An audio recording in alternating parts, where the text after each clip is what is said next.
So yesterday we read that first line of parting from the four clingings, which was, if you have clinging to this life, you are not a religious practitioner. I'll tell you a story which happened at the time of Domtemba, a very famous lay practitioner. So once he was going around the temple, circumambulating, so he saw one young monk sitting inside the temple and reading holy scriptures. The master said, "What are you doing?" He said, "I am reading holy scripture." And Domtemba said, "It's good you are reading holy scripture, but it is better you do Dharma practice." So then the young man thought that because this great teacher is making that comment, this may not be the proper way of doing Dharma practice. Then he started going around the temple as we always do, circumambulating. Then the master again said, "It is wonderful you are circumambulating, but it is better you do Dharma practice." He said, "This also seems to be not practice." Then he said, "Oh, I got it. Meditation." Went back into the temple, observed the needed posture, and started doing the meditation. The master came and said, "It is wonderful you are doing meditation, but it is better you do Dharma practice." So now tell me, this is what we do, going around the temple, reading scriptures, even the so-called meditation, which is so famous these days. But the main concern of the mind is this life, to increase your popularity, to become famous, to become wealthy, 100,000 other things, clinging to this life.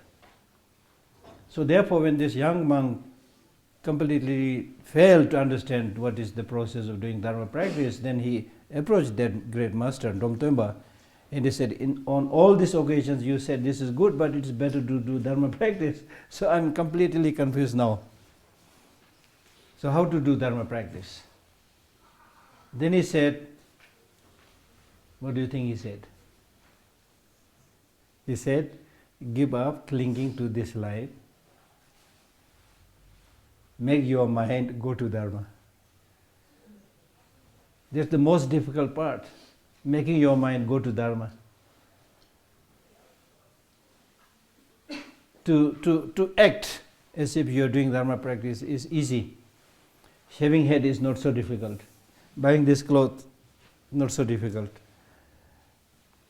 Even studying for 5, 6, 10 years, I studied in the Institute of Buddhist Dialectics quite rigorously, 13, 14 years.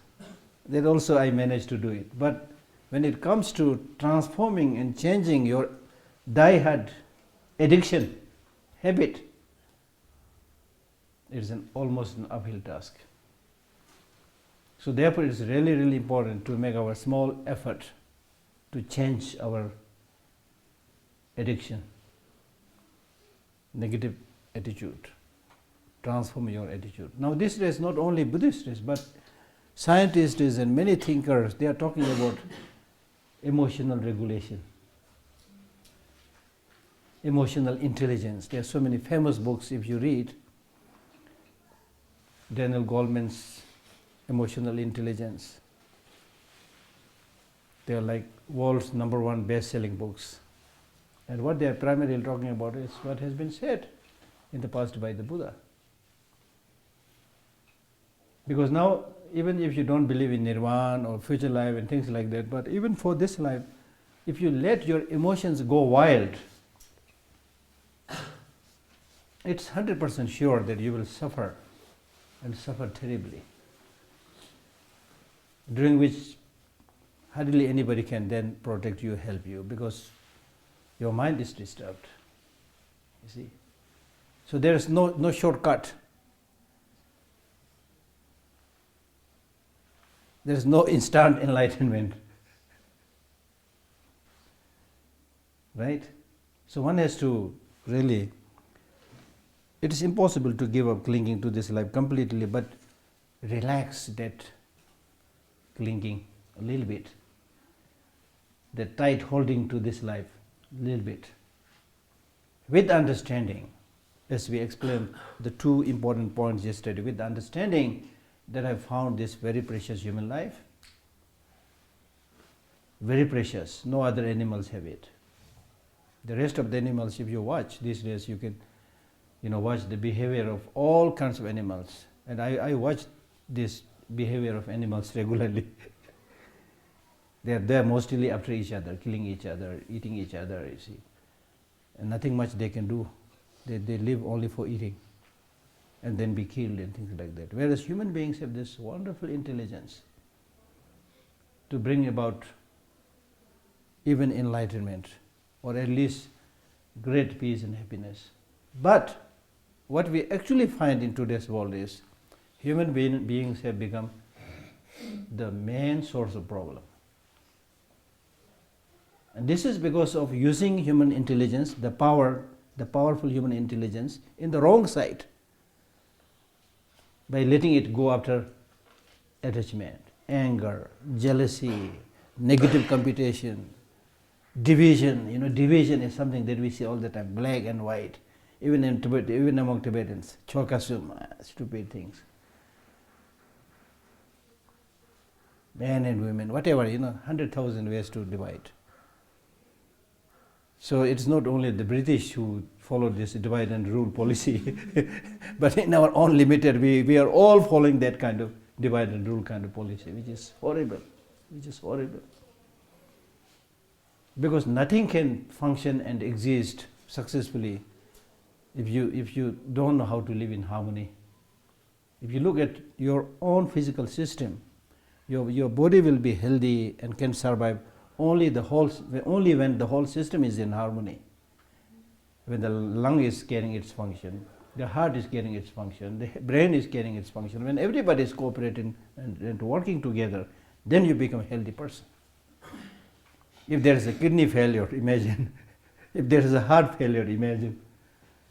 If there is a brain tumor, imagine. See? And it's not just Buddhism. If you look at the law of nature, the trees, anything, they survive and flourish only when the needed elements are in harmony. When there is a little bit of disruption of the harmony and the power of these elements, then things start crumbling and falling. Right? So therefore it's really important, when we talk about doing Dharma practice, we need to relax this grasping to oneself a little bit. I, me, mine, I, nga, nge, nye, se. We develop this narrow-minded, selfish attitude, or most of the time talking about I, me and mine, and among which most of the time I. Whether you believe it or not, we have this tendency of thinking I am the center of the world, whoever you are. You may be quite insignificant, but still you will think I am the center of the world. And this narrow-minded self-grasping, the Buddhas and the Buddhist teachers, they have for so many centuries taught about the risk and danger, the destruction that can be brought about by this narrow-minded self-grasping. Now today it is scientifically proved. And I had the pleasure of attending a conference with His Holiness Dalai Lama several years back near a place in New York, where one scientist with data mentioned that those people who make a lot of self-references, I, me and mine, they are more prone to all kinds of physical illnesses, including heart attack. Scientifically proved now. This is so because when you talk about just me and mine, your focus becomes narrow. Nga is a very small thing here. I, me and mine, very small. So when your focus is small, then within that small focus, even if there is a small problem, you tend to see it as if it is unsurmountable. Ngala kangi dinde do amo ngale duga suyore. Ngata so de me yore. I am the most unfortunate person. It's only me who is suffering. God is not taking care of me. Buddha has no compassion for me. We tend to think like that, you see. Completely oblivious to the much more sufferings that is experienced by 100,000 people all around the world.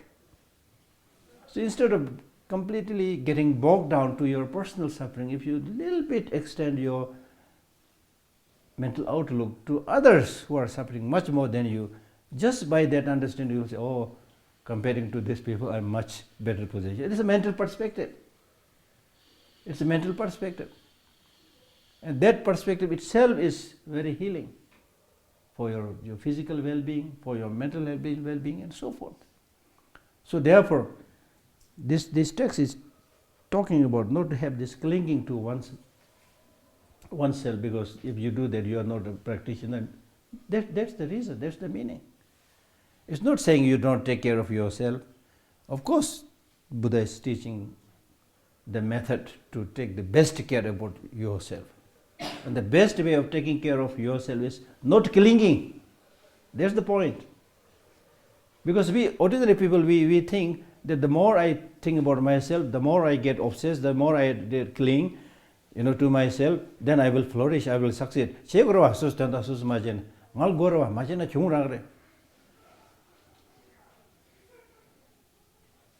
With this tendency we go around, you see.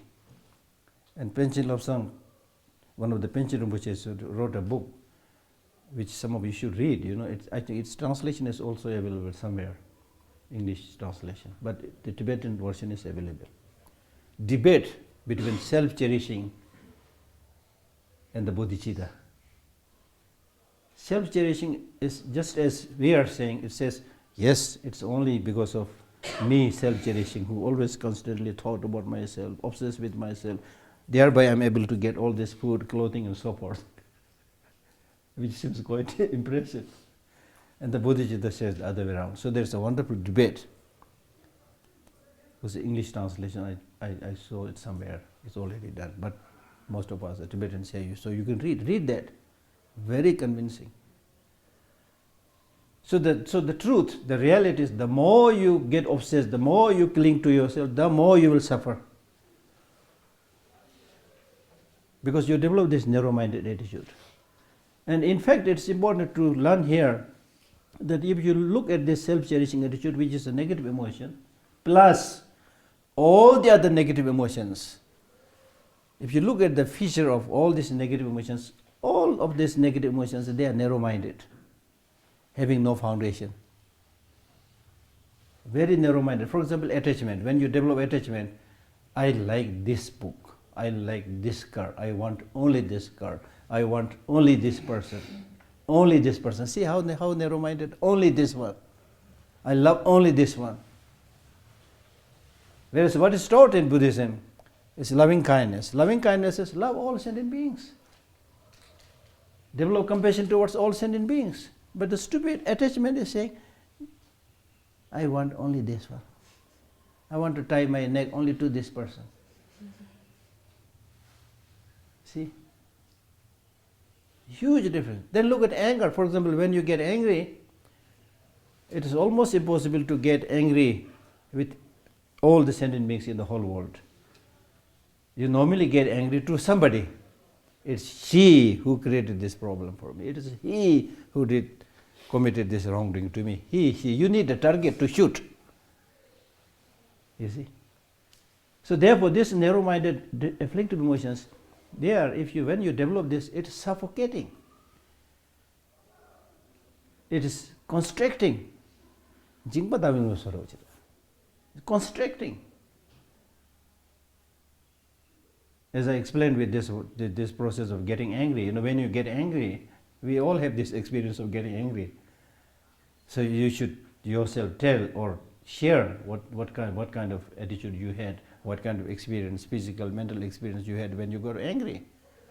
There's nobody whosoever who right in the morning makes a motivation saying that today I will get angry, because we have some idea that anger is not good. Even after that, if you say during the course of the day when you meet different people, especially strange people, you get angry and fight with somebody, then at the end of the day, there is again I can bet. There's nobody who will say, I got angry, I fought with somebody, so I really enjoyed my day. Nobody.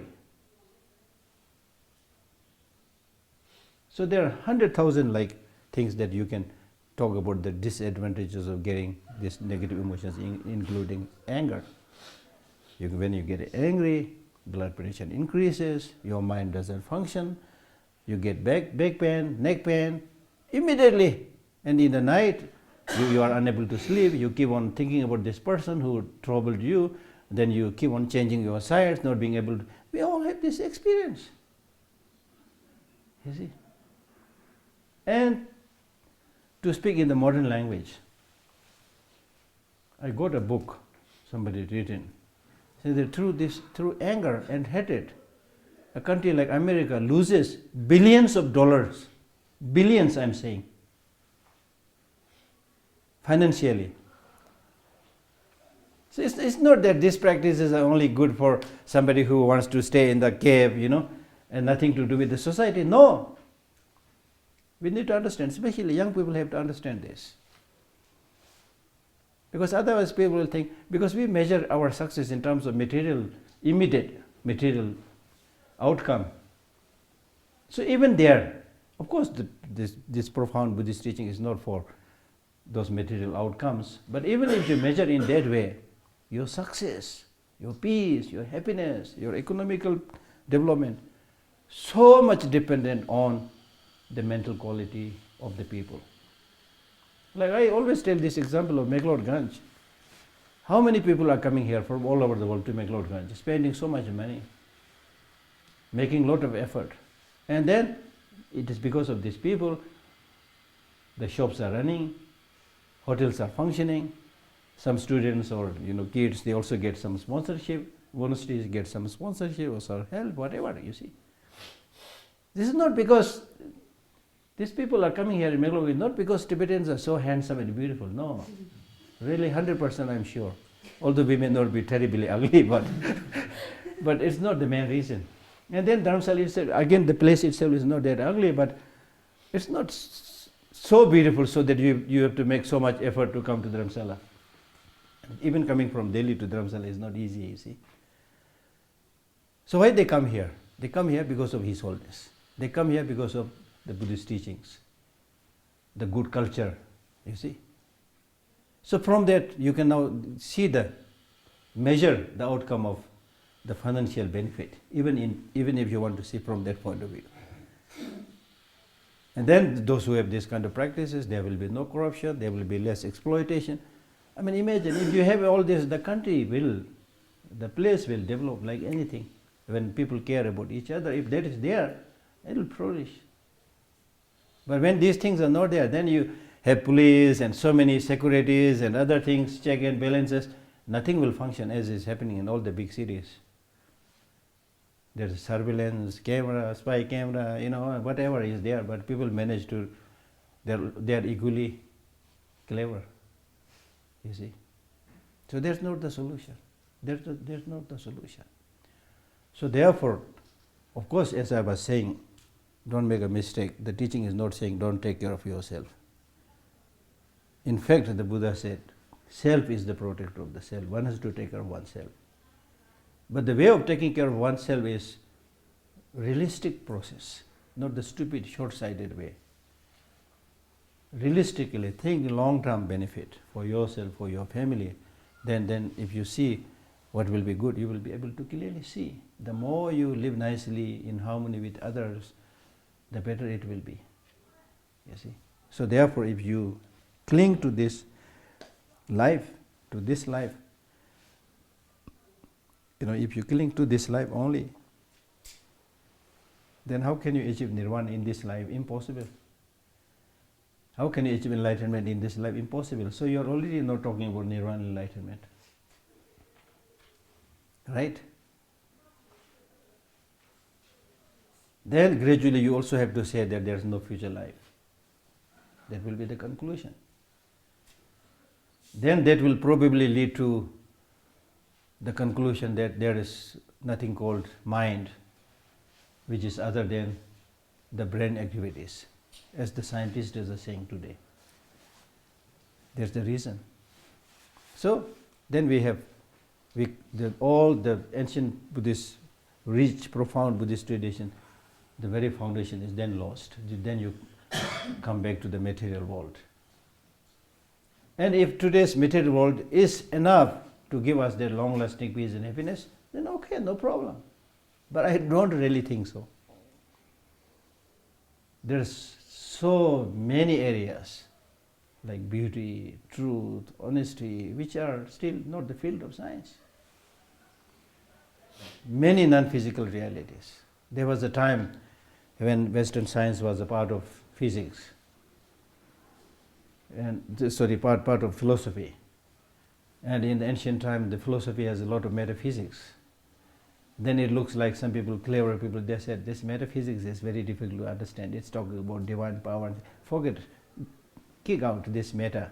Just keep physics. Mm-hmm. So that's how science came into being, physics. So all the sciences that we have are basically related to physics. Now just by following that physical material world, if we are solving all the problems, then it's okay. But now you see, now the trend is, now again science is coming, almost going back to metaphysics, in the sense that they have started exploring many areas of the mind, the emotions, and so many things. You see. So because reality is reality, you cannot escape just by closing your eyes, you see. Right? And then based on our own experience, we do know that, through your own mental attitude, outlook, you can make your day or mar your day. You can make your life happy or unhappy. That we all know. Once I was attending this Mind Life conference in Dharamsala several years back. And then there was a lot of discussion about who does the thinking, whether the brain does the thinking, the mind does the thinking. There was a lot of exchanges. Then during the tea break, I told few Westerners and some other people, I said, I have good news. And then they said, Geshe, what is the good news? Then I said, the good news, at least for my layman's understanding, the good news is I don't care so much about who does the thinking, whether it's the brain or the mind. But the good news for me is if you make the effort and think, you can change. That is good news. Doesn't really matter whether it's the brain that is changing or the mind that is changing. Your mental perspective makes a huge difference in terms of quality of your life. So that is in your hand. So that is why the Buddhist teachers, they say there is nobody who will catch hold of your hand and throw you into heaven. There's nobody who will catch hold of your leg and drag you into hell. Your happiness, your suffering is in your hand. Do not cheat yourself. So it is really not so much cheating from other people. It is our own cheating. I'm not saying intentionally, but because of ignorance, we cheat ourselves by doing those things which we should not be doing and not doing those things which we should be doing. So therefore, obsession with oneself is something that you should not be doing. If you do that, you will not be able to do genuine Dharma practice. Because clinging to this life, clinging to the samsara, and then at the same time thinking about nirvana is impossible. This is contradiction. You see. Right? So that part we yesterday read, and also we read from the three principal aspects of the path. So today we are going to read the second line, which says,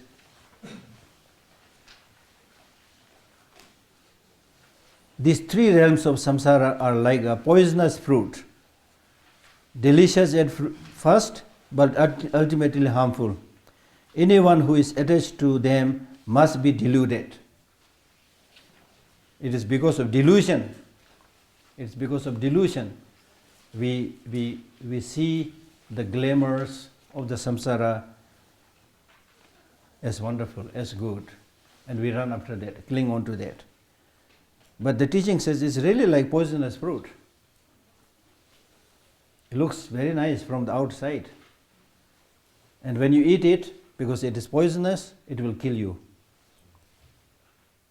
Yes, right? And it's very striking to see, like,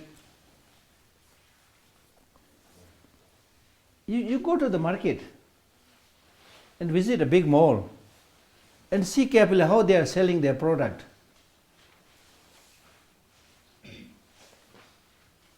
The one that's most important thing for the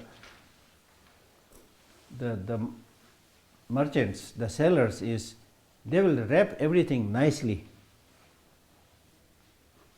What is being wrapped inside, nobody knows how old it is. But it's wrapped nicely, knowing the fact that we are a bunch of gullible people, and we are very attracted to the superficial external wrapping, the outside. Marriage is done by looking at the face of the people. She is beautiful or not, he is handsome or not. Go to the shopping, we look at the external superficial wrapping. Take the example of a fruit juice packet. Outside it's colorful, yellow, white, it's so nice. The juice inside may be, I don't know how many months old. I can bet, it's 100% sure it's several months old. It will not smell because they put some chemicals inside, and which is not good for health. But stupid as we are, we buy all those things, spend a lot of money, the hard-earned money. You see? So instead of that, actually it's much better that you just drink water, boiled water, which is free, very good for you. But look at this. In the name of socializing, in the name of status, we go to fancy hotels and spend so much money. This is just an example. I'm not trying to turn the clock back, but I'm just trying to give you an example. Okay? So clinging. So what this line is saying, that even if you, let us say, hopefully, if you stop clinging to this life, hopefully, if you do that, you made a lot of progress. But even after that, it is possible that you may cling to the next life, that samsara, clinging to the three samsara. May I actualize precious human life in the future lives. And he told us how stupid we are. This precious human life you have already obtained, which you are wasting, and then saying, how nice if I obtain precious human life in the future lives. This is called delusion. So therefore, what these teachings are saying is, make the best use of this precious human life which you already obtained. And without using that, praying that may I obtain precious human life in the future. This is a kind of classic example of how we cheat ourselves, you see. In the future, whether we are going to get this precious human life or not, it's not sure. It's not easy to obtain this precious human life again and again. But right now you have obtained this. So at least don't misuse it. Even if you are unable to make great practices, but at least make good use of it, in the sense that you live your life trying to make other people's life of other sentient beings, peaceful, harmonious, happy, contribute to that. If you do that, you are doing Dharma practice. Now since we use this word Dharma practice, what is Dharma practice? When we say Dharma practice, what is Dharma?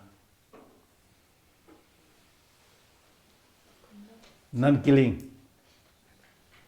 What? Gomlam. Thongomlam. Gogum. So, for example, if a non-Buddhist refrains from killing, is it a Dharma practice? Non-Buddhist. Is it Dharma practice? Huh? No? So are you saying that only Buddhists can do Dharma practice? Motivation, intention.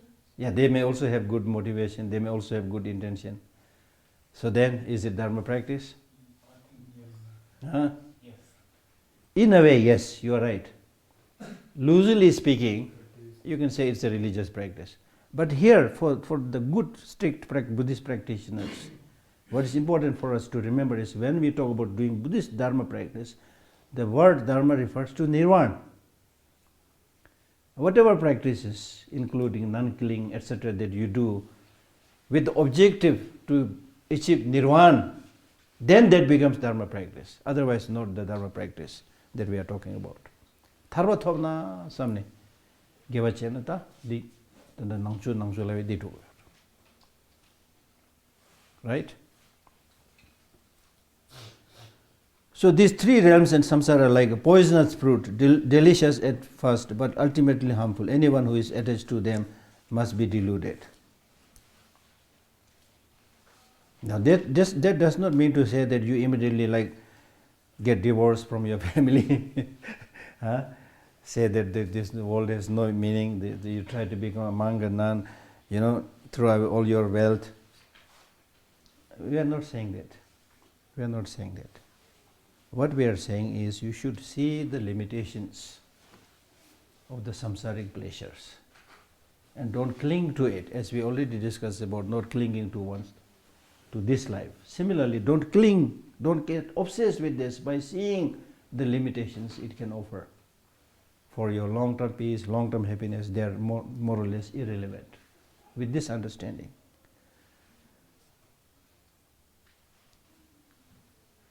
So therefore, the text from three principal aspects of the path.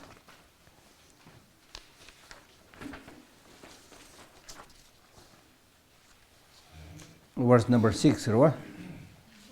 4 away. Oh,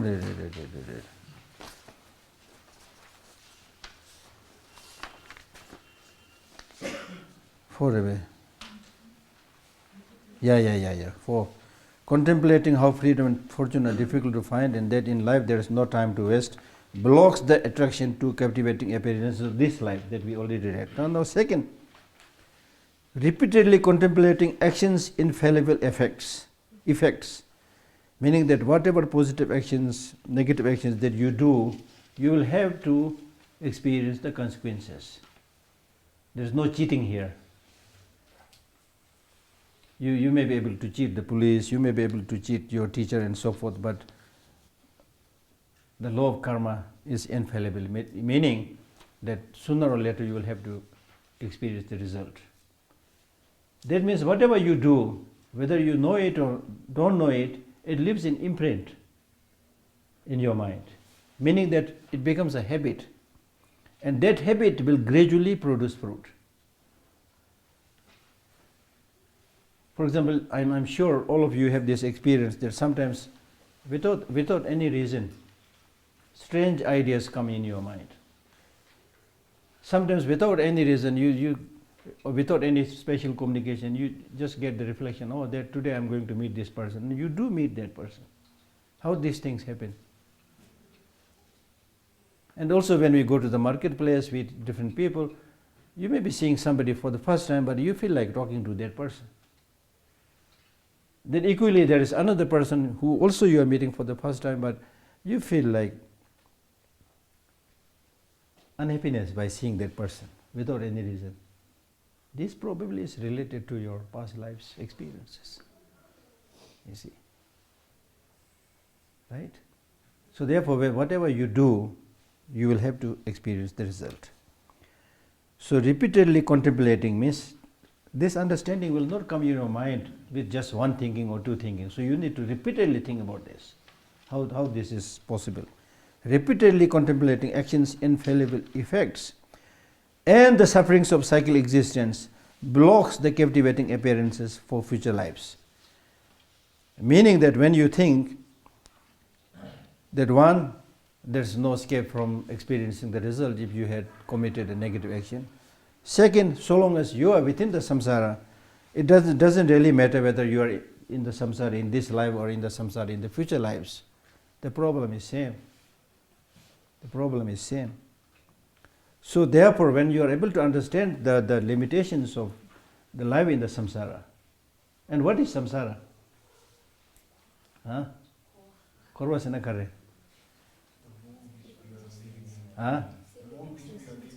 Samsara, cyclic existence, korwa, karinala.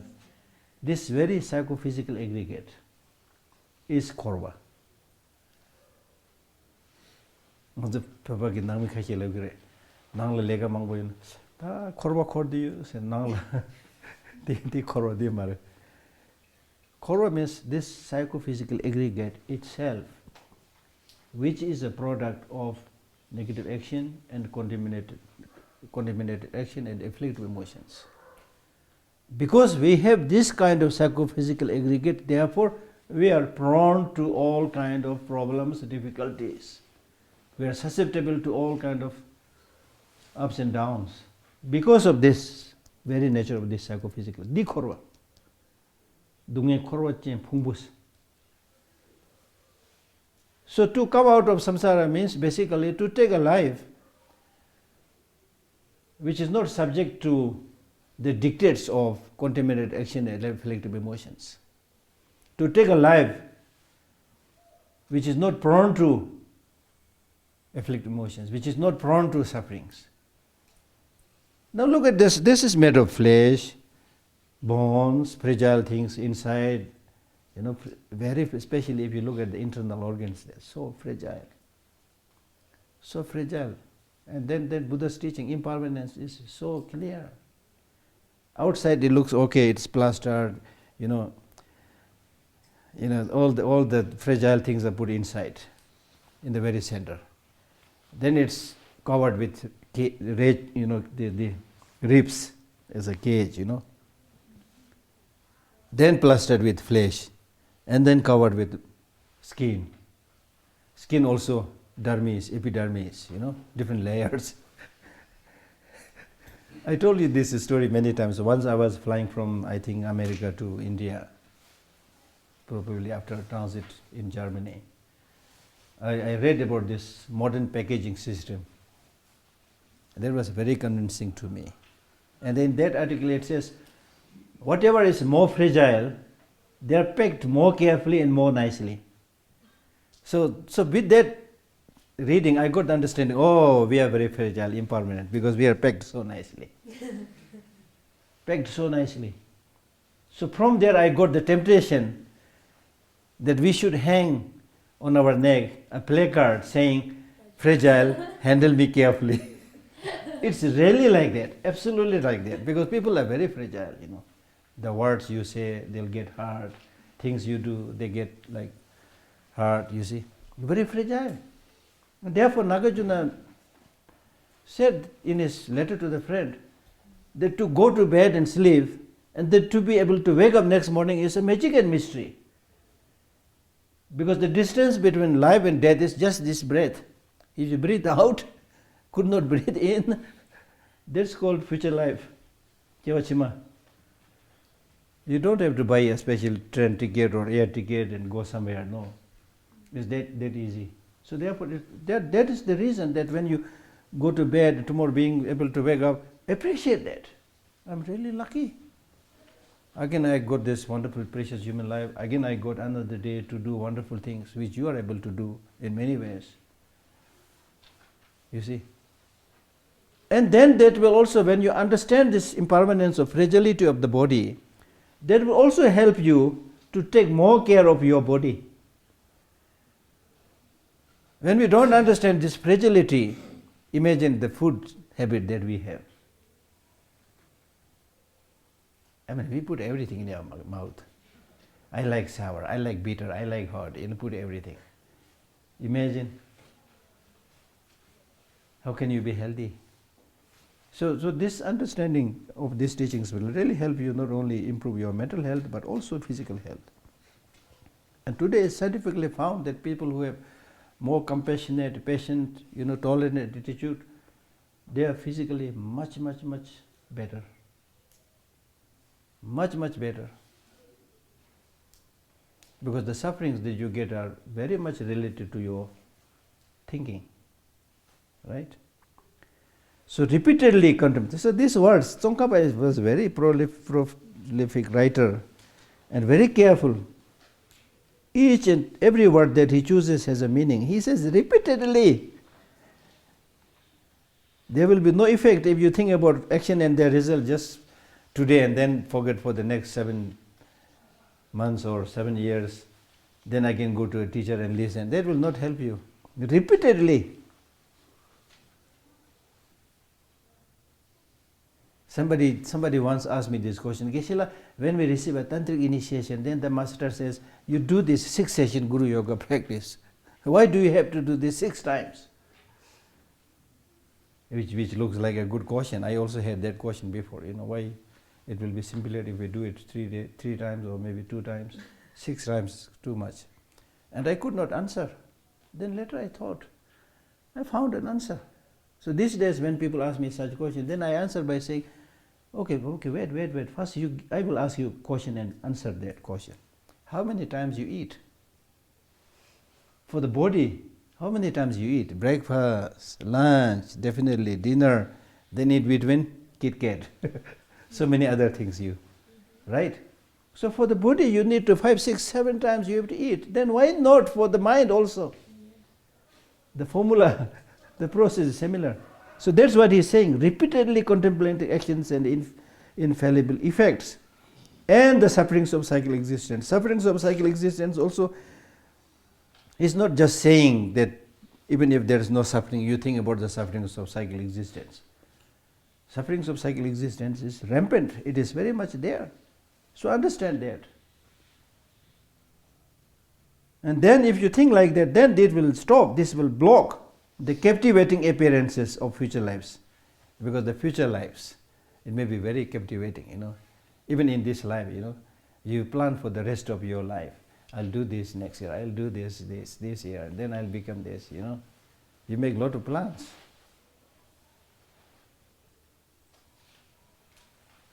And you forget to live today. Today is the day which you have right now. And we waste while away that day and think about tomorrow. You waste this whole year and think about the next years to come. And for this Aryadeva, in his 400 verses, he is actually, for me, it looks like he is scolding the people by saying, he says, why you are keeping yourself as a hostage? Meaning you are keeping your present life as a hostage. Not being able to live happily, not being able to enjoy, and then thinking about the future, you keep on doing negative things. Hostage.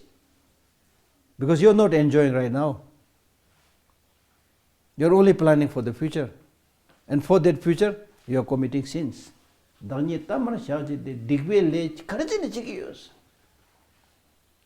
profound. So therefore, it is important to the best way of preparing for future life is living the present life properly. Verse number 5, the measure of having generated a determination to be free. What is the measure by which you can say you have developed renunciation? Having familiarized yourself in this way, there's thinking about the meaning of the verses that we explained in verse number 4.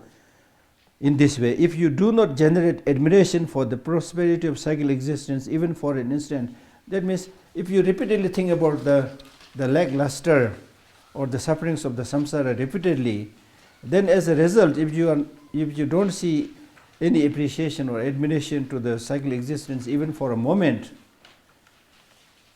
and not only that, instead of admiring the cycle existence, if you develop a wish to gain liberation, nirvana, day and night, at that time you have generated the determination to be free. So it's not easy.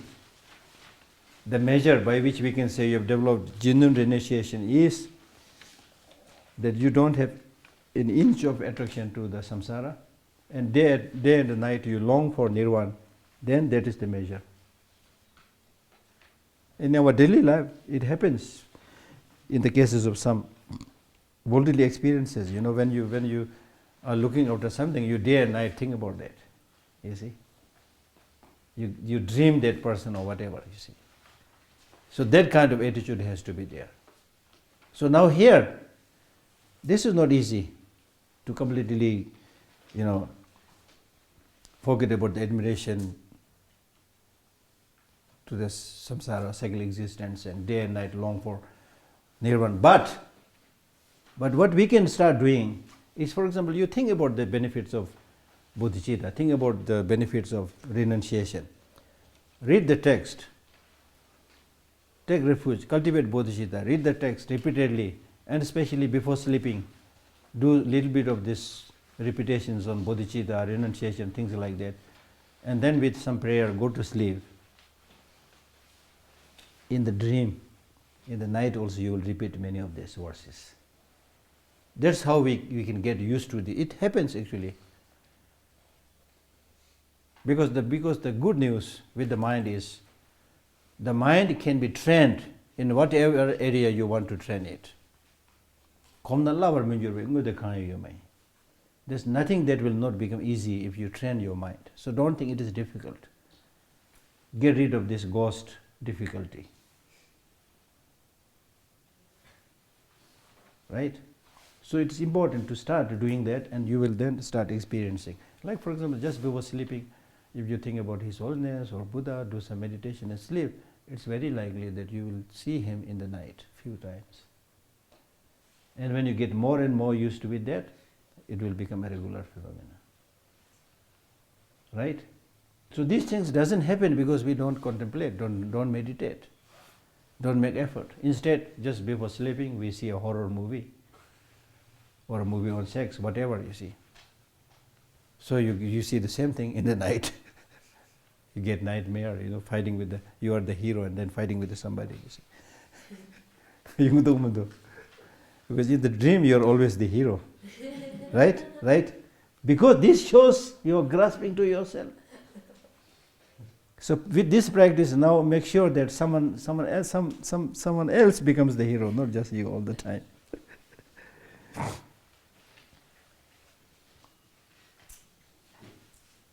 Next one.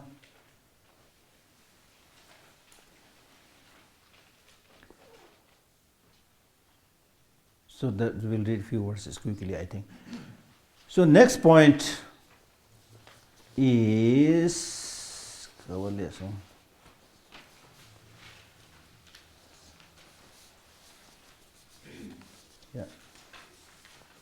Yeah. The third point is, if you cling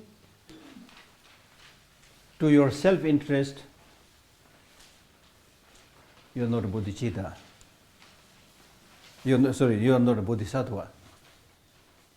If you cling to your self-interest, here in the text it says not being attached to your own self-interest. That means if you cling to your self-interest, then you are not a bodhisattva.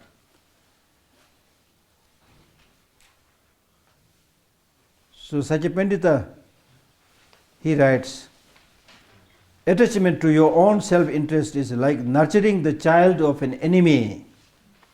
It may bring joy at first, but in the end only leads to ruin.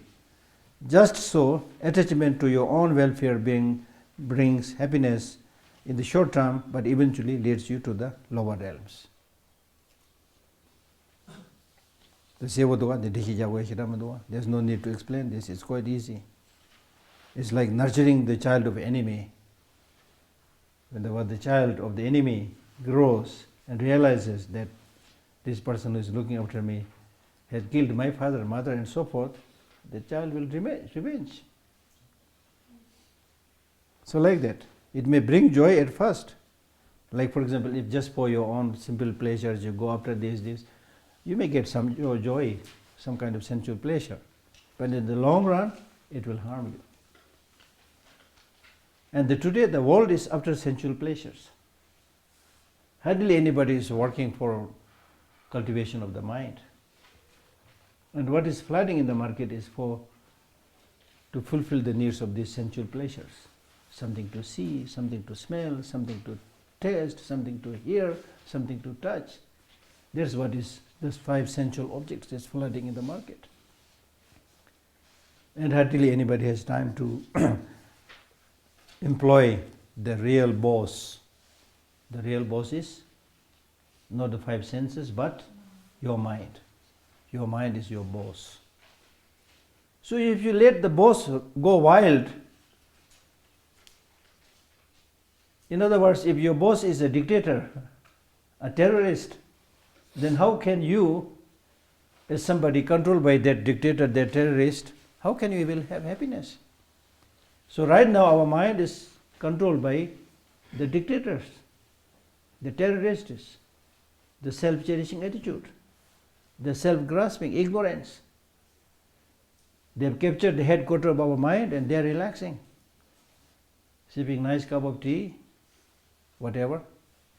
They have hijacked our life. So it is because of this selfishness and ignorance that even though we want happiness, we are not getting it. Even though we don't want suffering, we get ample of it, lot of it. So that's the problem. So doing Dharma practice, again here, doing Dharma practice here therefore means now dethroning self-cherishing attitude and dethroning ignorance. So these two we will discuss today and tomorrow, especially tomorrow. Now two things, some of you who have attended my talks earlier, I am sure you know this by now, I hope. But here now you remember two things that is constantly talked about in the Buddhist teachings. Conventional bodhicitta and ultimate bodhicitta. Kundub Changju Jisem, Tönam Changju Jisem. These two are the main subjects of all the Buddhist teachings. Conventional bodhicitta and ultimate bodhicitta. Kenswa, Tinitiba, Kundub Changju Jisem, Tönam Changju Jisem. Conventional bodhicitta means bodhicitta, Changju Sem, Chikpare. Bodhicitta. Ultimate bodhicitta is not bodhicitta, but wisdom, understanding emptiness. But it's called bodhicitta because it will also help you achieve that bodhi. It's also a mind that will help you achieve enlightenment, the bodhi. Therefore it is called ultimate bodhicitta, but it's not bodhicitta. So these two, really the most precious thing that you should have. Conventional bodhicitta, Changju Sem, and wisdom, understanding emptiness.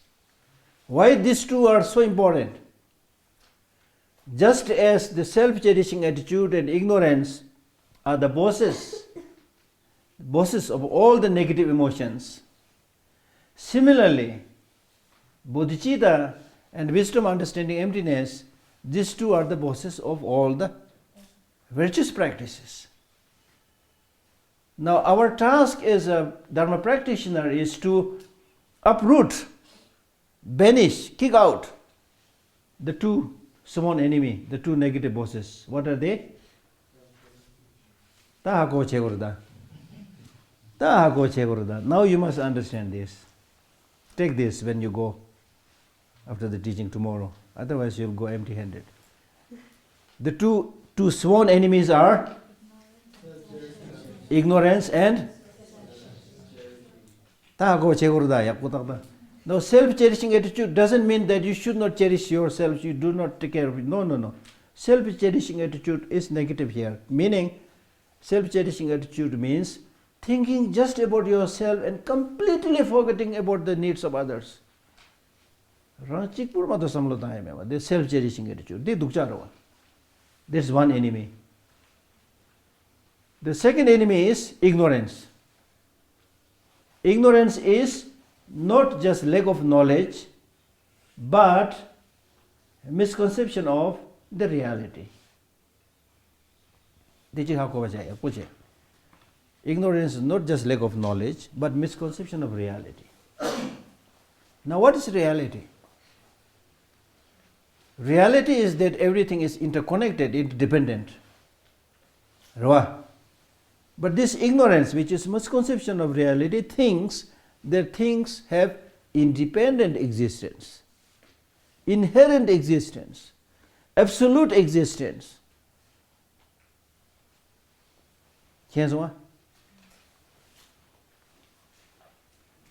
Now when you have this ignorance which sees everything as having independent, inherent existence, that's the root cause of all the problems. Therefore we say ignorance is the root of samsara.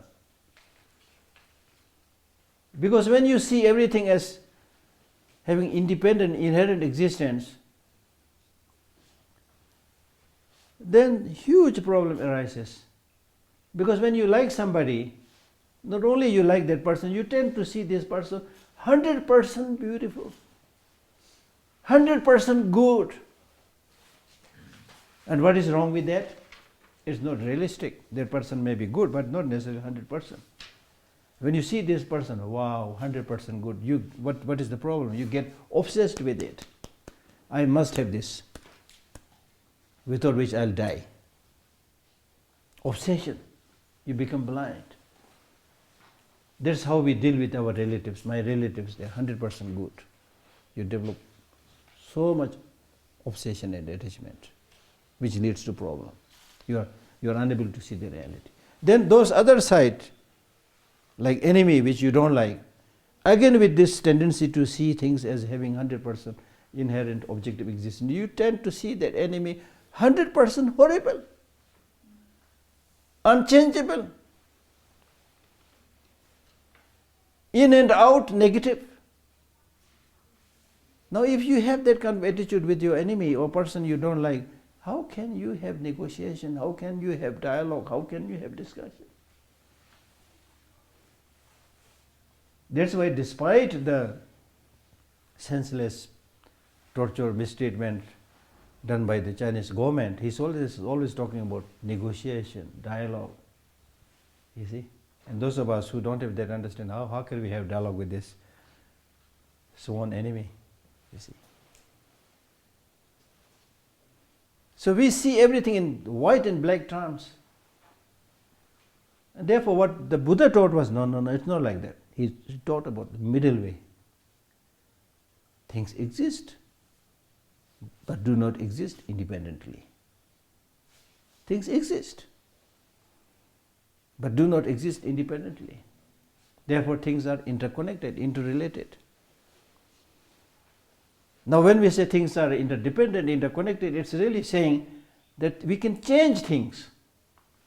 Because if things are interconnected, interrelated, dependent on causes and conditions, then we can change it. That's how he taught the Four Noble Truths. He saw suffering, he saw people having a lot of suffering, he saw people wanting happiness, but people are not making effort to get happiness, people are not making effort to remove suffering. Therefore then the Buddha said, why they are not making effort? Yes, it is true they have suffering, but suffering has its cause. So if you don't want suffering, then take note of the cause of suffering, eliminate it, reduce it, you will have less suffering. If you want happiness, don't just wait there, find out the causes of happiness, cultivate it, cherish it, nurture it, you will be happier. So this whole concept is based on this understanding of dependent origination. So understanding of dependent origination is very liberating, freeing. It gives you this flexibility of doing many things. You see. Whereas if everything has independent, inherent existence, there's nothing we can do. It is as it is. Right? So, to make a long story short, who are the two enemies?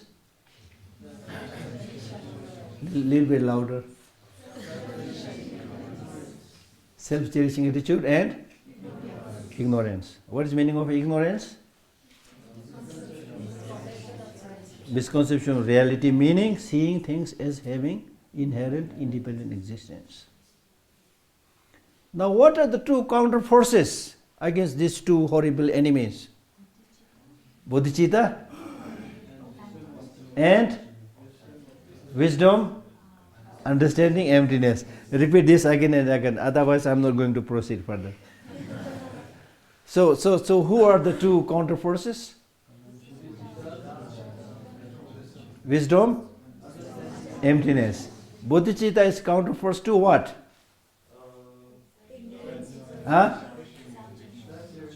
Self-cherishing attitude. Self-cherishing attitude says, I take care of myself only, nobody else. And Bodhicitta says, take care of everybody. So it's the counter force. Ignorance mind, the mind which is of ignorance, it says that things exist independent, inherently. The wisdom, understanding, emptiness says, no. Things have no inherent independent existence. Things have interconnected reality. So therefore these two teachings of bodhicitta and wisdom, understanding, emptiness, this is your most important practice for the rest of your life. Whether you do sutric practice, whether you do tantric practice, whatever philosophical systems you study, if you have these two things, you have really caught the heart of the Buddha's teaching. If you don't have this, then you do some small side business, reciting some mantra, going around.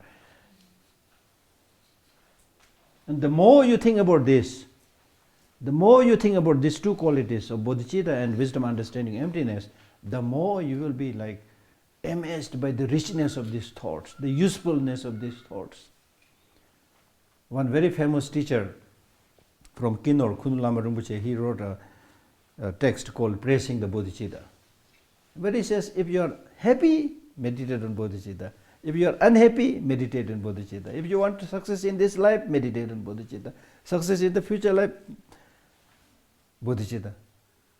It's really like panacea which cures all illnesses. Amazing. And this is absolutely true. If you really think more about others' well-beings, when you see other people, oh, this person also is born to die, this person also will get sick, It's only a matter of time. If you need to sit somebody and ask the question. I had these small experiences here and there, and I'm sure you have this. Once I accompanied a physician from medical center, and they requested me to go with him as a translator. When I was a student in the Institute of Buddhist Dialectics. So I was his kind of assistant, helping give the Tibetan medicine and translate his talks and things like that. So when we visited the 4 Scandinavian countries, so when people come to consult the doctor, in the beginning it doesn't look like they're sick. They come with nice clothes, a handbag, carrying handbag with nice cosmetics, and tag, looks really nice. And when they see it before the physician, and the physician diagnoses the pulses, I'm not exaggerating, this is what I saw, what I heard. Almost everybody has 3-4 different kind of problems, illnesses. That is life. And then I had the privilege of working in His Holiness Dalai Lama's office. And whenever somebody with philosophical questions or religious questions, then they will dumb me down. The secretaries dumb me down. Geshe, you go. So then I go as if I have something to say. I go down and deal with these people. Again, so many different, strange problems, difficulties. And from there I got some inkling of idea that, then I got some inkling of idea that unless you are omniscient, you will not be able to fulfill everybody's needs. And from there I also learned that be compassionate and firm. Because you meet so many strange people that you cannot always say, he, who, no, it doesn't work. But in your mind you should always be compassionate, understanding their reality. So these things, we learn by actually confronting people, you see. So whatever be the case, there's nobody who is really not suffering or not having problem. Once you have this understanding, this is not to say that you will immediately become a bodhisattva, you will never get angry, you will become patient, boom, enlightenment. No, that's not possible. It doesn't happen with me and doesn't happen with everybody like that. But this doesn't mean that you don't change. You change. Even if you get angry, there will be less resentment. There will be less hatred. For example, if I fight violently with somebody, some Kunsang is working in my office, so I might fight with her, We might fight, I'd get angry, I scold her, probably bully her a little bit. Then after that, I try to talk to her. No hatred. I'm not saying I have all these qualities, but it happens, you see. So the important thing is deep down resentment, hatred, disliking to people, it will not be there. If that is not there, then life is very easy. And that is possible if you have this understanding of other people's life and if you have a little bit of love and care to other people. Like take the example of your family members. Your family members are not divine beings. But how can you cope with your family members? As I said, they are not enlightened beings. They are also like all of us, rest of us. But you are able to function very well with your, not always successful, but at least quite good. And this is not to say that you never had any disagreement among your family members. You do have disagreement among your family members, you do get angry, but do you maintain hatred? In some cases maybe, but generally not. Because you have understanding, because you have love. Whereas with the rest of the people, we don't have their love. So therefore, when you get angry, you get angry. Okay, this is the end of the story. I'm not going to see your face, ugly face. I'm not going to talk to you. This shows you neither have the understanding of other people's suffering, nor you have genuine care and love to other people. Am I saying something stupid? Or is this seems to be true? Really? So the more you understand other people's fragility, as I had said, fragility, vulnerability, doesn't matter how much ever they pretend they are somebody. I know who is somebody. Today's president may be tomorrow in the prison. Today's president, prime minister may be killed in the battlefield. This is a news that we read all the time. The so-called high up will be trampled under the feet tomorrow. This youthfulness will also fade away, just like the flower at the end of the autumn. So once you understand this, there will be much, much, much less feeling of hatred, enmity, disliking, and there will be a little bit more caring or love. And that's what we need to fare well in this samsara. So therefore, these precious qualities like bodhicitta are really, really like a cure for all illnesses that we see today in the world from that perspective. Okay, some questions? The finishing, don't worry, I'll read tomorrow. I'll gallop tomorrow. Any questions? Any burning questions? Yes. Geshe, you spoke about Amritsar. What did you say? Karma. You told us like an anecdote, and then you said it may be karma. Mm-hmm. So it may be karma. Like it could be karma. So I was wondering what you think about, like how do you, what do you think about karma versus something that's a coincidence? And does coincidence even exist if karma is all about? I think so. Yeah. I think so. So how do you know when you're Karma is a broad term. Yeah. Karma has no fatalistic notion. Meaning that when we talk about karma, we are not saying that your fate is determined, there's nothing you can do. No. Simply said, karma means action.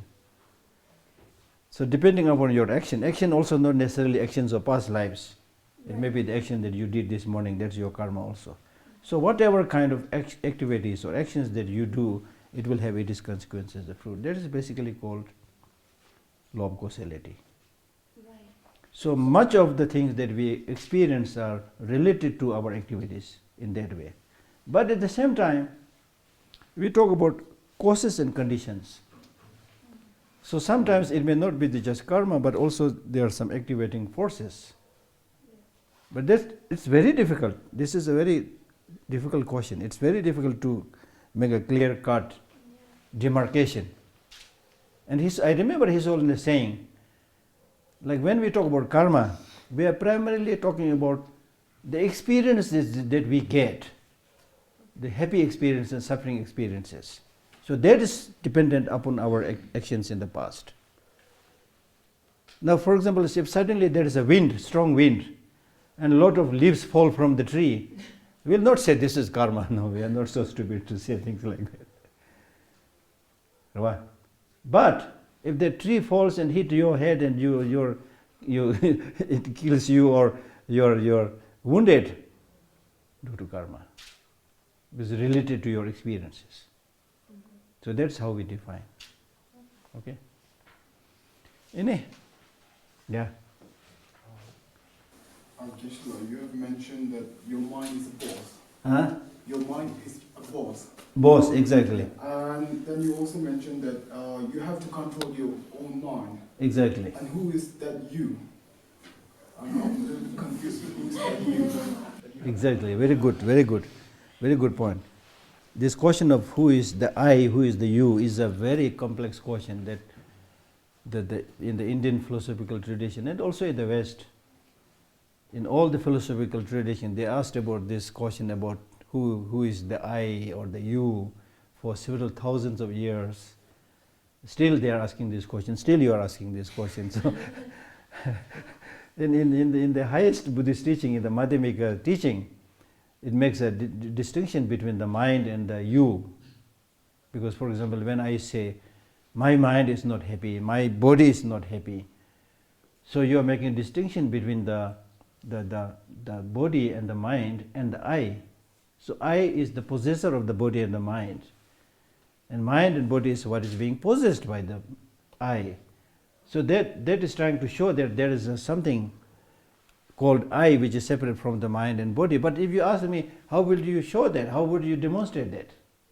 So in a way this is very, very complex. But in a way not so complex. Because the whole, not so complex in the sense that the whole reality of everything is complex in a sense. That's why when you try to understand the I, it becomes complex. Now, for example, let me give you a simple example. For example, this finger. Is this my finger? Is this finger? Is this finger? So which one? The finger has like 3-4 joints. So if I take the first joint out, is that finger then the remaining? Then I take the two joints again. Then only one section left. Is that finger? And moreover, which one is the finger? The skin?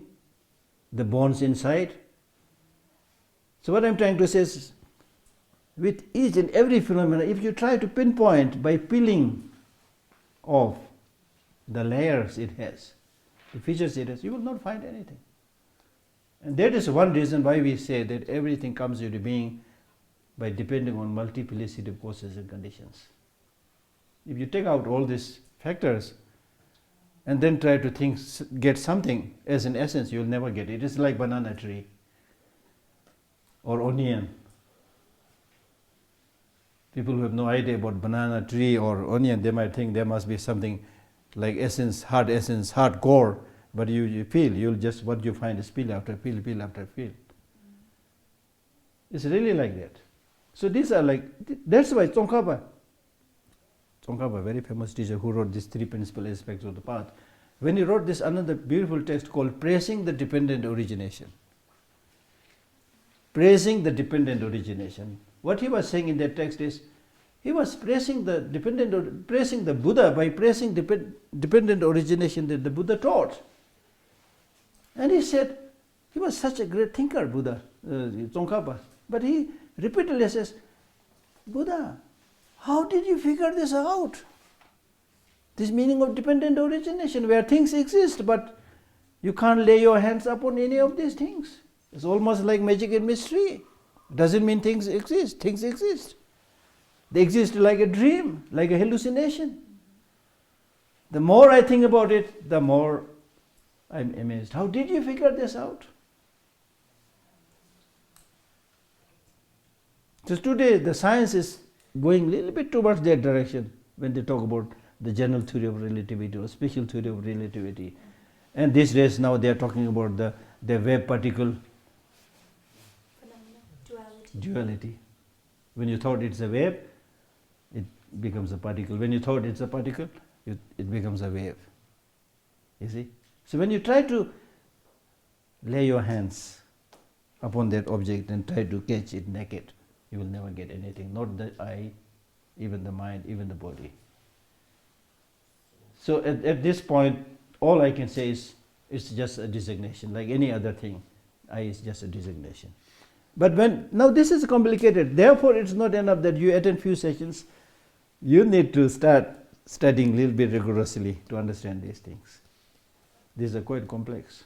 So I'm trying to, based on my little understanding, try to make it as clear as possible. But it's not that easy, right? Okay. So everything is just designated. But this does not again mean to say that you create anything by designation.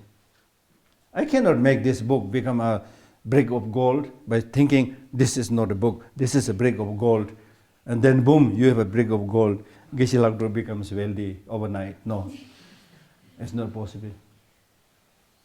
So no, see the fun. One, it is saying things are just designated. But at the same time, it is not saying that you can designate anything and create anything. That's Kakudwa, right? Okay, any other questions? So in that case, can we look the interdependent concept as emptiness? Exactly. Interdependent origination, emptiness, and emptiness are two sides of the same coin. I'll explain this tomorrow more. Two sides of the same coin. Okay? In other words, next 5 minutes what I'm going to explain. In other words, things exist, right? Things exist. You are existing, I'm existing, things exist. When things exist, there are only two ways of existence. Dependent existence and independent existence. Dependent existence, independent existence, they are mutually exclusive. There's no third possibility. It has to be one of them, either dependent on existence or independent existence. Now at least what we have agreed upon is one thing, that things exist, right? And that there are two alternatives only. So which one is right? Exist dependently or independently? Huh? Because of Bangalore, recently I was in Bangalore, giving talks to around 200 Tibetan teachers on secular ethics, So there were some former speakers, on the first 1 or 2 days there were some speakers who spoke beautifully, but everybody is very serious. So my turn came and then I said, I saw you, none of you are laughing, you need to learn laughing a little bit. So I was provoking them. So here also I'm provoking you. So things exist, there are only two possibilities, so which one is correct? Things exist? Dependently, no. A little bit louder. Dependently. Things exist?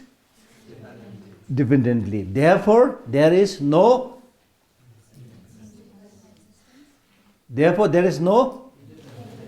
independent existence. Having no independent existence is called emptiness. Emptiness is not equal to nothingness. Emptiness means empty of independent existence.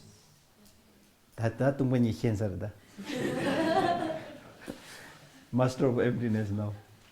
Really, in a way, it's we need to simplify it to get some understanding. Things exist. There are only two ways of existence: dependent existence, independent existence. And we basically have some rough idea. Things have dependent existence. Therefore, there is no independent existence. So, empty of that independent existence is called emptiness. Emptiness means empty of independent existence. Huh? Nothing. There's nothing that is independent. Nothing whatsoever. Either things exist by depending on causes and conditions, or things exist by depending on names and terms that we give. Even in the case of permanent phenomena, which is a better candidate to become independently existing, but even in the case of the so-called permanent phenomena, the so-called permanent phenomena become permanent phenomena because we give a name, permanent. So again, it's dependent on the name and the terms and the designations that we give. So there's nothing whatsoever, permanent, impermanent phenomena, which is not dependent on something. Satisfied? I'll stop here.